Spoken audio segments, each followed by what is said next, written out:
నమస్తే, welcome to NSTV news. ముందుగా ముఖ్యాంశాలు. కాణిపాకం వినాయక స్వామి బ్రహ్మోత్సవాలు.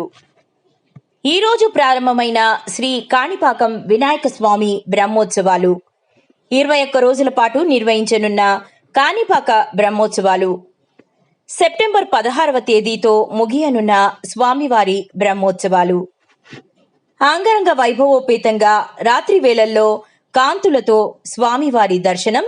కాణిపాకం పురవీధుల్లో భక్తులకు స్వామివారి దర్శనం.